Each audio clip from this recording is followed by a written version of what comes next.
delante del carro y ponemos la figura de Mauricio Macri, que hoy por hoy es la más resistida. Nosotros creemos que la opción de Mauricio Macri presidente está agotada.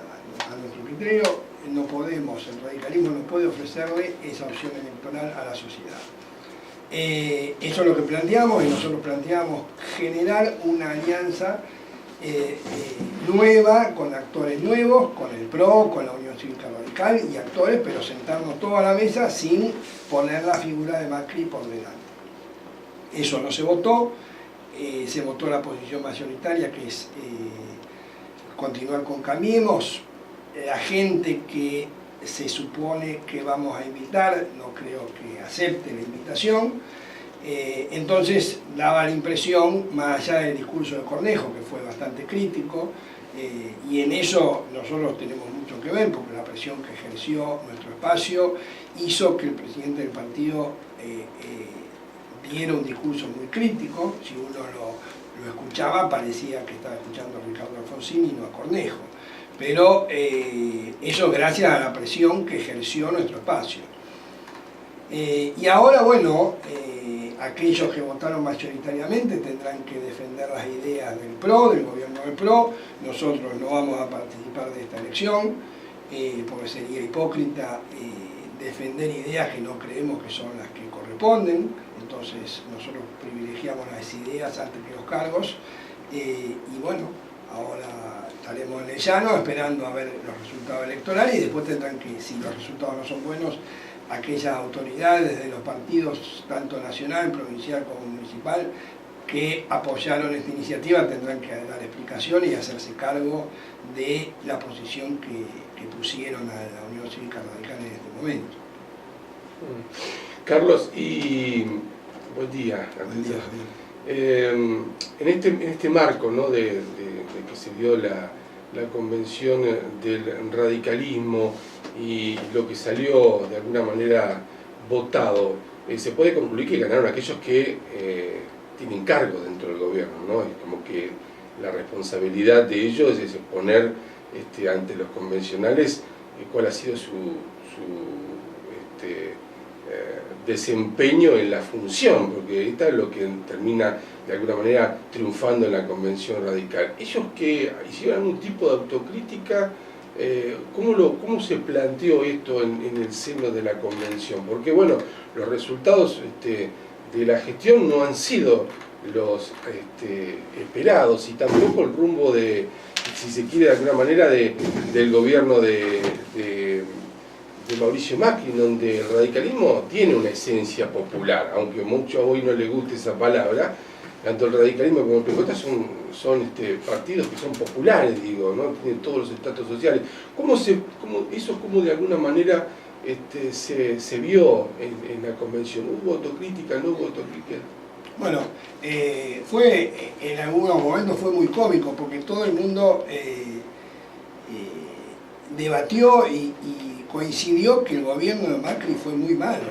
Entonces, aún los que votaban a favor del documento hacían críticas contra el gobierno. Entonces nosotros les decíamos, ¿cómo a partir de ahora van a defender las ideas? Porque la persona que tiene que salir ahora en una campaña electoral, sea el cargo que sea, concejal, intendente, diputado, senador, vicepresidente, presidente, lo que sea, ¿cómo va a defender el pasado? Porque yo pertenezco a esta alianza de gobierno, yo no puedo defender algo que creo que se hizo mal y que no hay ningún elemento que me diga que se va a hacer distinto, porque no es que el PRO haya dicho, bueno, nos equivocamos, para el próximo periodo vamos a hacer las cosas distintas.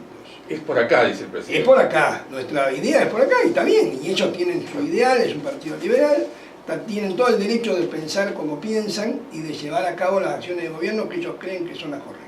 En eso estamos de acuerdo, nadie puede discutir eso. La esencia del PRO es esa, es un partido liberal, neoliberal, y va a hacer la política que ellos consideran correcta. Ahora, la esencia del radicalismo no es esta. Entonces, muchachos, a ver, ¿cómo defendemos las ideas? ¿Cómo le decimos a la gente, cómo tocamos un timbre y le decimos a la gente, no, vote a Macri, porque, qué sé yo, vótelo porque sí, porque digo yo, porque no hay ninguna razón lógica para decirle que a la sociedad le va a llegar algún tipo de mejora desde el punto de vista socioeconómico con esta política. Entonces, era bastante esquizofrénico en algún momento en los discursos, porque por un lado los criticaban, aún los que votaron a favor del documento, y por otro lado votaban a favor. Ellos lo que plantean es lo siguiente, ellos plantean dos cosas, ¿no? Planteaban ahí dos cosas. Primero, la gobernabilidad, que si el radicalismo se hubiera ido de Cambiemos, le hubiera generado al presidente Macri algún tipo de problema de la gobernabilidad, ¿no? Yo creo que no es así, porque lo que se está planteando es generar una alianza nueva, incluso con el PRO. Pero a ver, muchachos, hagamos una alianza con acuerdos programáticos. ¿Cuál va a ser el programa de gobierno? Bueno, a partir de ese programa de gobierno, invitemos actores políticos que piensan parecido. Y donde el radicalismo tenga injerencia. Por supuesto. Eso por un lado. Y por el otro lado, como vos decís, bueno, por supuesto que los oficialismos que tienen cargo o que aspiran a cargo, porque ahora se están haciendo las listas, es obvio que iban a votar la continuidad de Cambiemos, porque al abrir la alianza, los cargos se diluyen, se reparten, hay más actores. Entonces, a ver, todos sabemos que hay muchos actores que son muy mezquinos y piensan más en lo individual que en lo social. En este caso creo que hubo de los dos lados, hubo gente que tuvo miedo en cuanto a qué iba a pasar en el país y gente que privilegió sus cargos, sus puestos y los puestos a venir, los puestos en la lista, los puestos en los ejecutivos. A ver, todos sabemos que en este 23 días que faltan al cierre de la lista es donde se están posicionando los distintos actores en las distintas listas. Entonces, para la Unión Cívica Radical y para los que están aspirando a algún cargo, les era difícil abrir el abanico de la alianza y, bueno, esos cargos se podían llegar a perder. Carlos, recién manifestabas que, bueno, que el sector que terminó perdiendo en la convención es como que va a esperar qué es lo que vaya a suceder en Nación, en la provincia y en los municipios, en las próximas elecciones, fundamentalmente en octubre.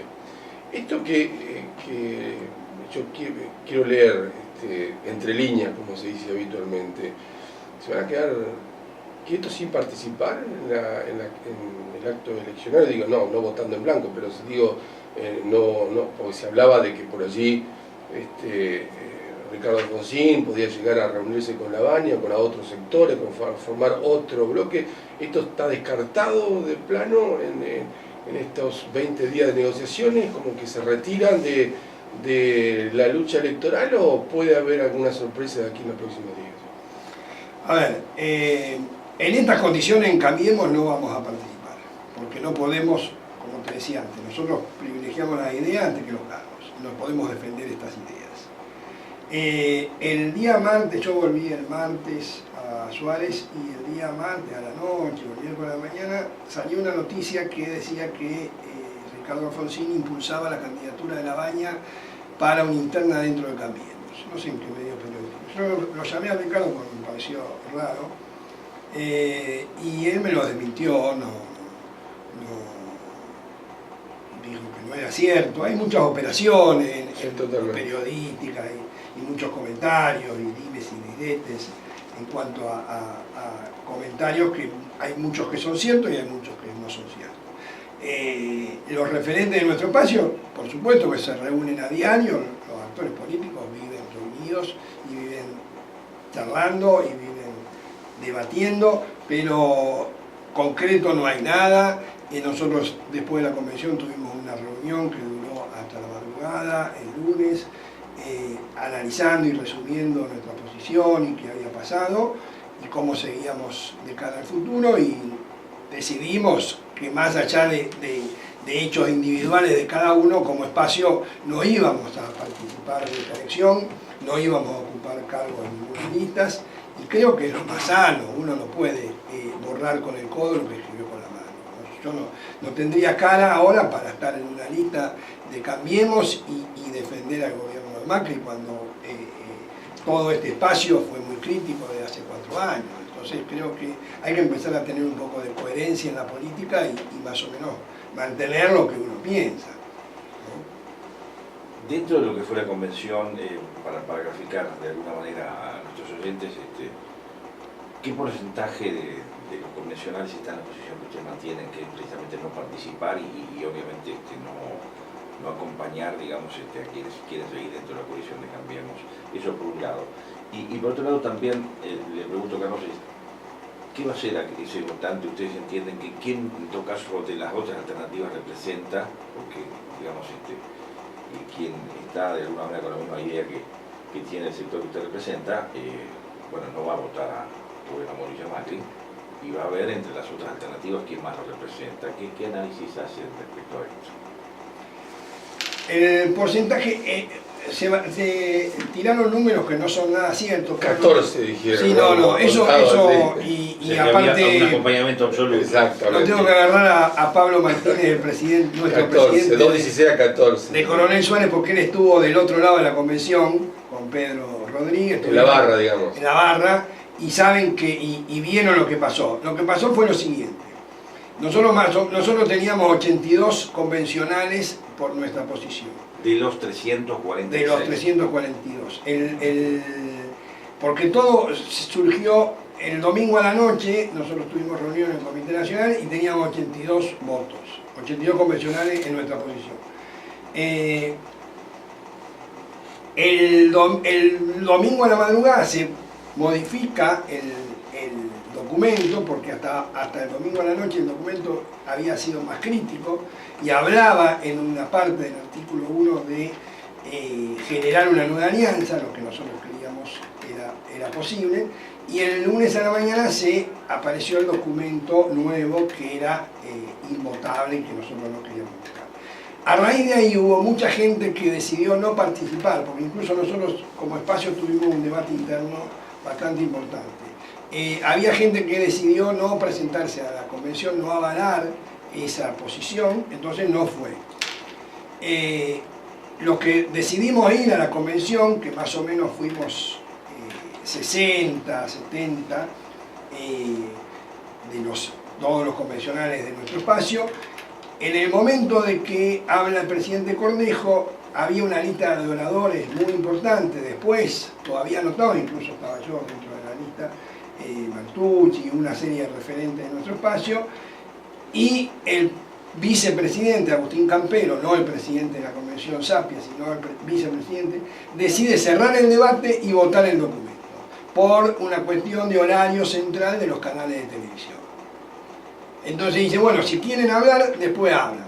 No tenía mucho sentido, entonces el presidente de la convención se levantó y se fue, nuestro jefe de bloque, César Martucci, se levantó y se fue, la mayoría de los convencionales de nuestro espacio se fue, nos fuimos, yo me fui, a la hora de votar, porque se empezó a votar del artículo 9 al 1, al revés, ¿no? Y el más importante era el 1, y a la hora de votar el artículo 1 no había nadie, quedaron 14 convencionales de Córdoba que se quedaron, que fueron, porque incluso el número que habla a favor, se levantaron las manos y en 10 segundos se dijo que había 200, era imposible contar las manos. Entonces, fue una jugada que dijeron en los medios 260, 14. Los 14, porque levantaron la mano, vieron muchos y dijeron, bueno, vamos a ver quién está en contra. Levantaron los 14 convencionales de Córdoba, porque nosotros nos habíamos ido, y dijeron, bueno, 14, 264. En 2 segundos dijeron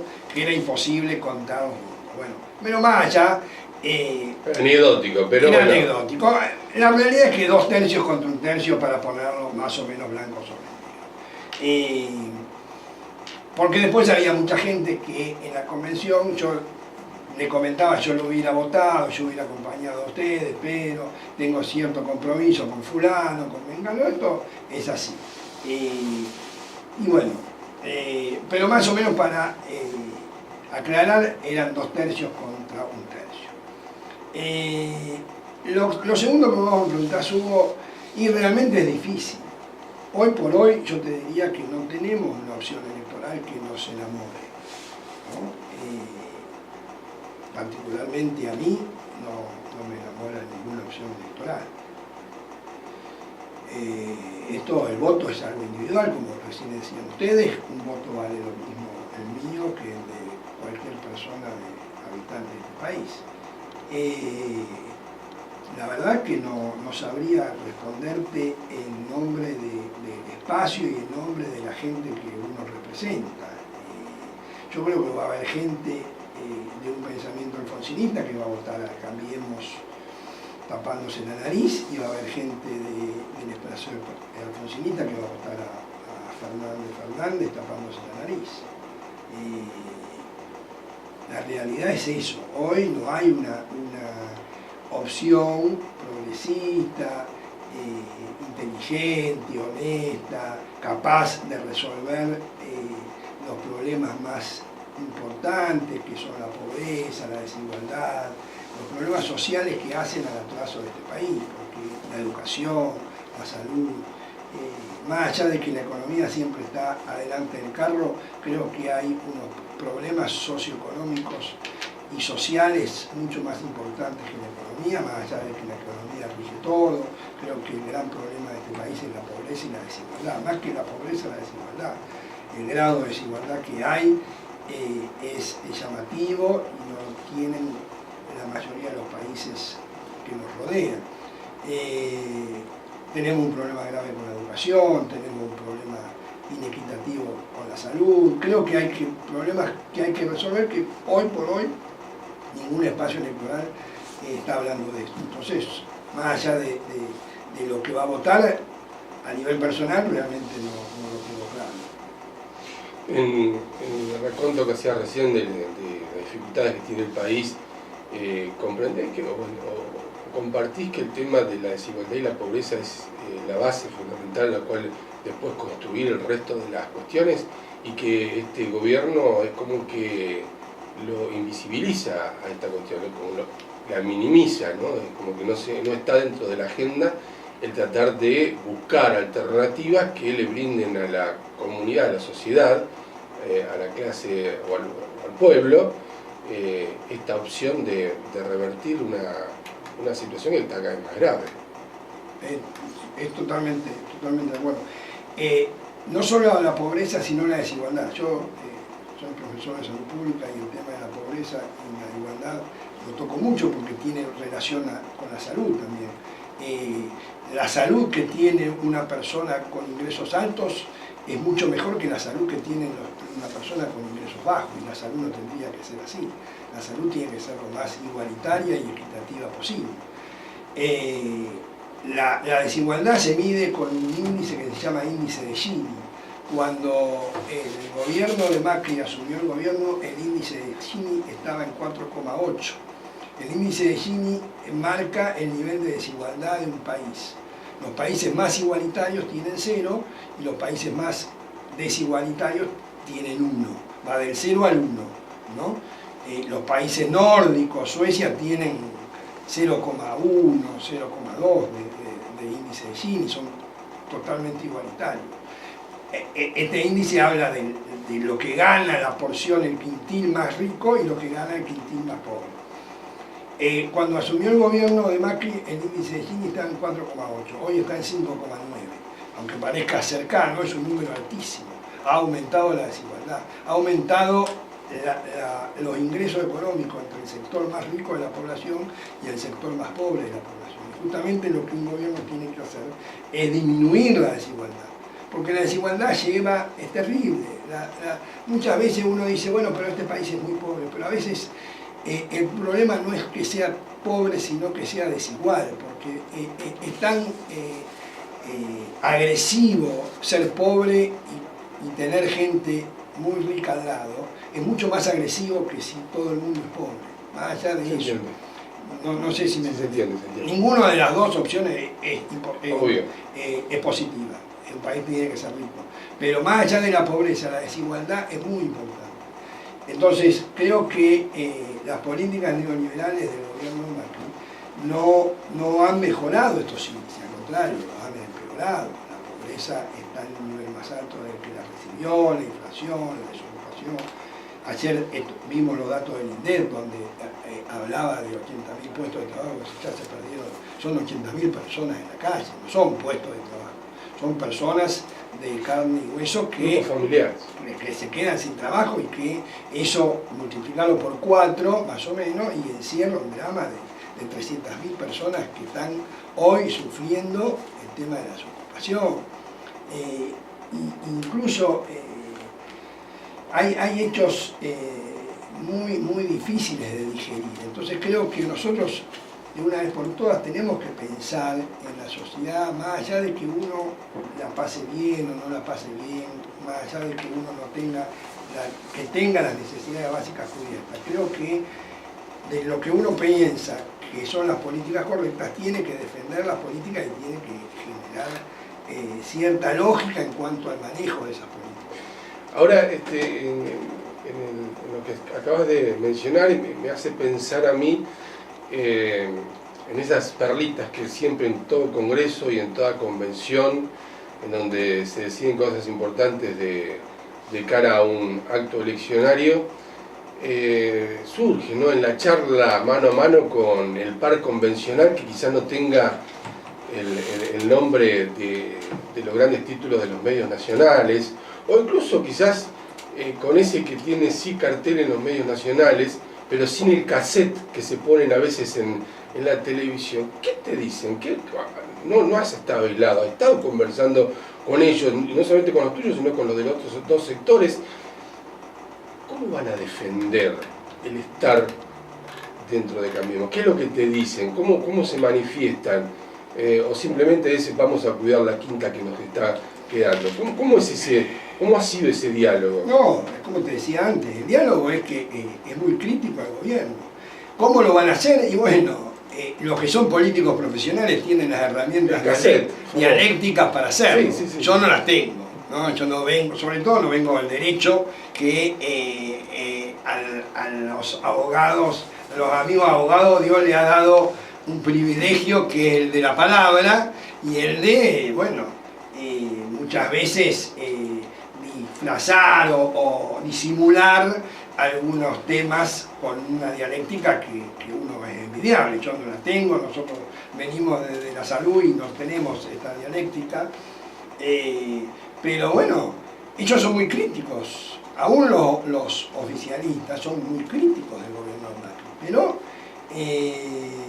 creen que lo otro es peor. En una de esas lo que te dicen es que lo que está por venir es peor, entonces muchos votan por lo menos malo. Yo creo que no es, creo que hay que dejar esa opción, creo que hay que plantear y hay que pensar en lo que a uno le parece correcto, no en lo menos malo. Y después tendrán que hacerse cargo. Hay mucha bronca dentro del partido. Yo te lo puedo asegurar que si el resultado de las elecciones no son favorables, van a rodar muchas cabezas. Porque hay mucha bronca, porque han llevado el partido hasta límites insospechados, hasta defender cosas que históricamente nunca las había defendido. Entonces eso, mientras vos ganás, está todo bien. Ahora, cuando perdés, se complica. Mirá, hay un dato. El otro día en la convención habían convencionales de Entre Ríos. El radicalismo en Entre Ríos tenía 26 intendencias. ¿Sabés cuántas retuvo en las PASO de Entre Ríos? 6. Perdió 20 intendencias.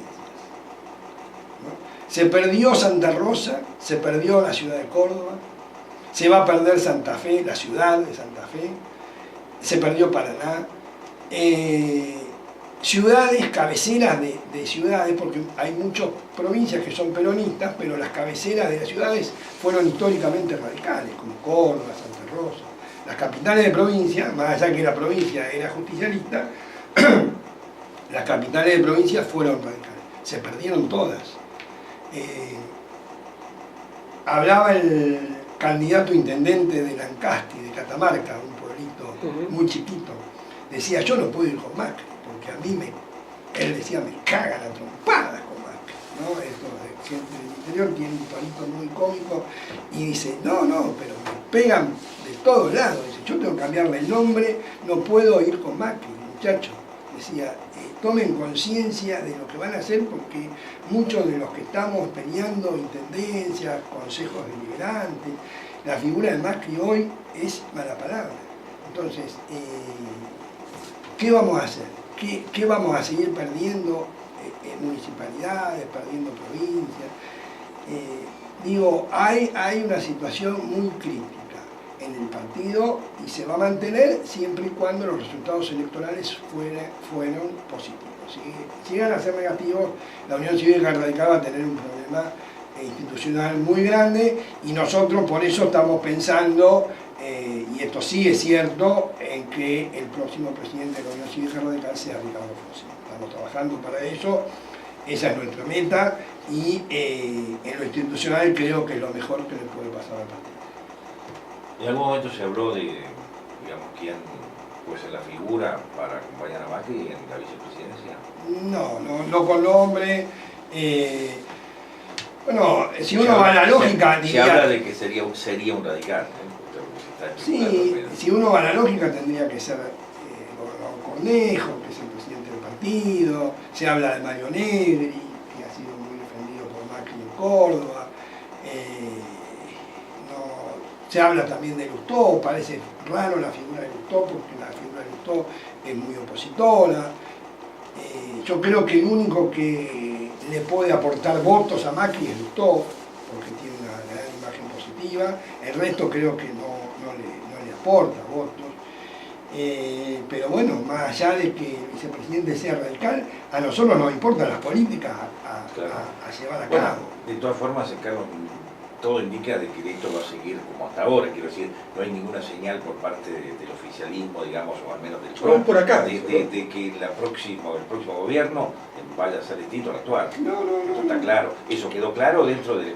No se discutió nada problemático. Nosotros queríamos poner en el documento que se discuta acuerdos programáticos, eso lo sacaron. Porque no... Claro. Y a nivel local, ¿qué va a ser el sector que usted representa? ¿Lo va a acompañar a Rodríguez? Lo acompañaremos emocionalmente, no activamente, porque nosotros creemos que las listas tienen que ser municipal, provincial y nacional, tienen que tener un contenido. Si la plataforma de la Unión Cívica Radical repite lo mismo que el gobierno nacional, yo no voy a acompañar políticas que considero que sean negativas. Ya te digo, yo no peleo por cargo, yo no hago política por cargo, hago política por ideas. Entonces, más allá de si las ideas son las que yo pienso que son las correctas, ahí estaré. Ahora, si no tengo necesidad ni siento placer de ocupar un cargo por el cargo mismo. Siento que el cargo tiene sentido si uno puede aplicar lo que uno considera que es lo mejor. Si uno para tener un cargo y no hacer nada no tiene mucho sentido, desde mi punto de vista. Cada uno piensa y tiene derecho a pensar como quiera. Doctor Carlos Pellegrini, agradecemos el tiempo y bueno, seguramente estaremos ya de aquí a octubre teniendo más charlas para, de alguna manera, tratar de que los mejores actores, independientemente de los espacios políticos, saquen a la Argentina adelante. Bueno, muchas gracias a ustedes y agradezco el acompañamiento siempre que uno ha estado en algún acto, en alguna reunión, siempre recibí apoyo y me han dado el espacio para poder charlar, así que cuando quieran estaremos y la próxima convención la vamos a comentar con gusto y ojalá que el próximo presidente de la Unión Cívica Radical sea Ricardo Fonsín, porque creemos que es la mejor opción de cara al mejoramiento institucional de este partido que tiene más de 118 años de historia. Muchas gracias. Auspicios y luego seguimos con más actualidad.